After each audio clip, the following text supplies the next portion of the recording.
All right, new patch is out. Call to Arms patch 10 brings guild warfare and updates, quality of life improvements in anticipation of upcoming season. Read more here.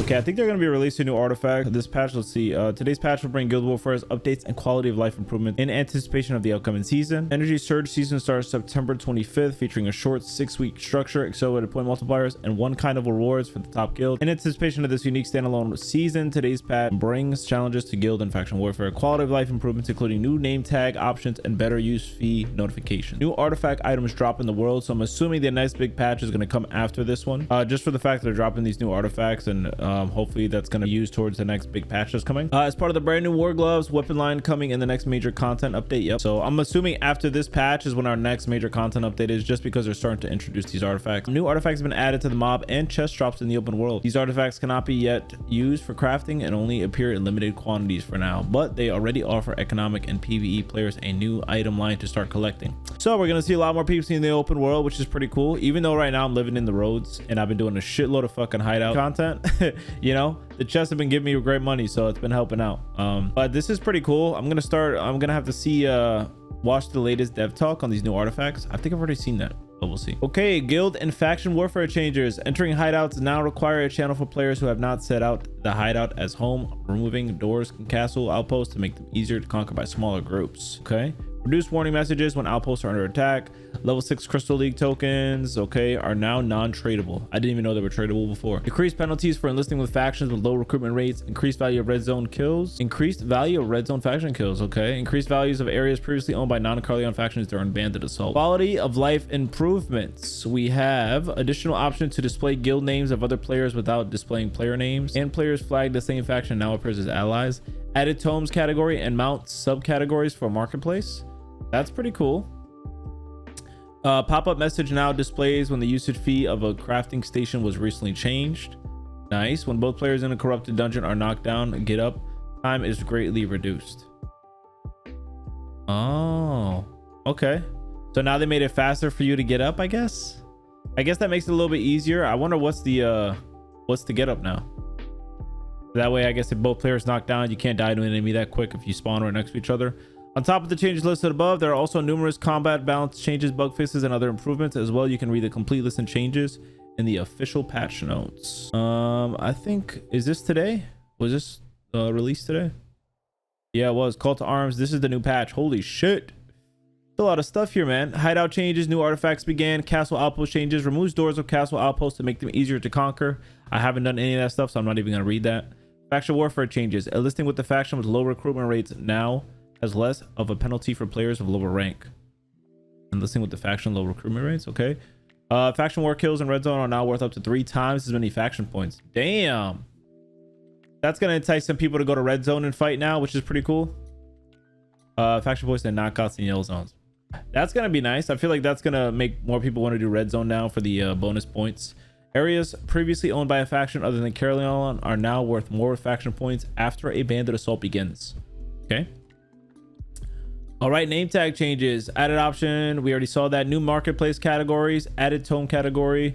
The new mount subcategory. Swiftclaw, Direboar.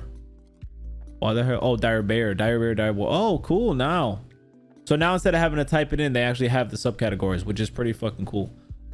Which also contain all mounts that equip squins the same mount for the skin category. Nice. Let's see.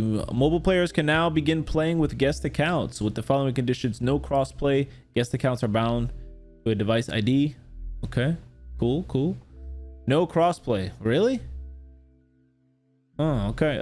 When both players in a corrupted dungeon are knocked down. I already read that. Combat changes. Oh, they nerfed the bow this patch, right? I think they nerfed the bow, which is the patch today. This is what they did.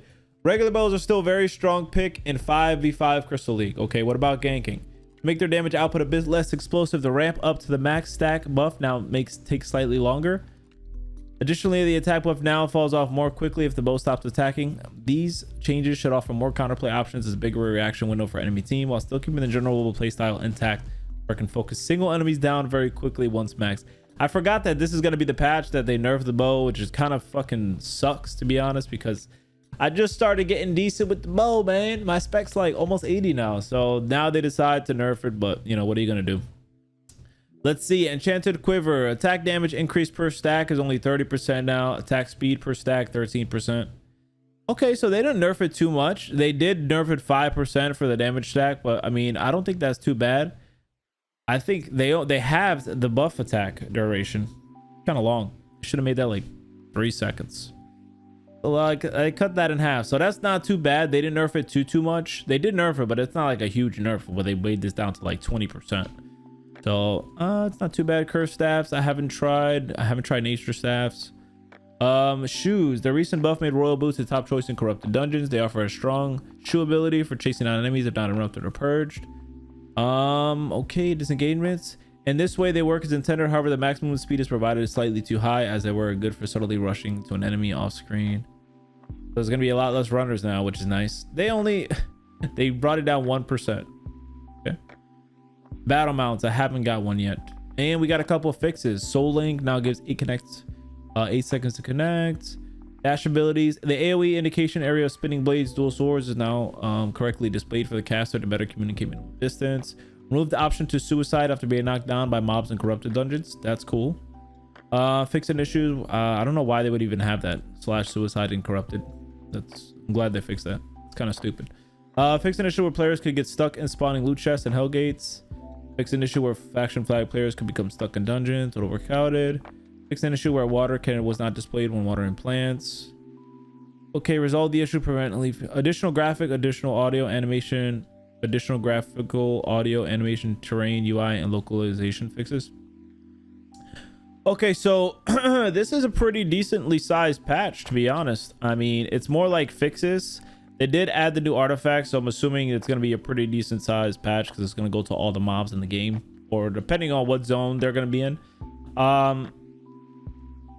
The only thing, I mean, then you got the war gloves. So these are the new artifacts that are going to be happening, which is pretty cool. I mean, I'm kind of excited, to be honest. I just honestly wish you could customize your UI more. I wish they did that because I hate that you can only have the map on one side and you can't move everything around. I wish it was a customizable option. You can actually move the UI around and kind of make it how you want. I'm hoping they bring that in the future, but this patch is, I think, gonna be before the big patch, man. This is the patch right before the big patch, which I think, so hopefully, depending on how this lasts, is what, 6 weeks. So we got what, until like November this big patch should be coming out for us. So we'll see what happens, man. You know, like I said, I've been really enjoying this game, man, and everything's been a good time. So we'll see what they bring, man. And hopefully they're not too late or we have any pushbacks due to COVID of the big patch, because I know everybody's waiting for new content. Me personally, I'm not, because I still haven't done all the content, but a lot of the OG players and bigger streamers than myself are all waiting for it. So pretty cool, man. I'm excited. Glad I got to see this, and we'll see where the game's headed, man. Hope you guys enjoyed this video. Peace.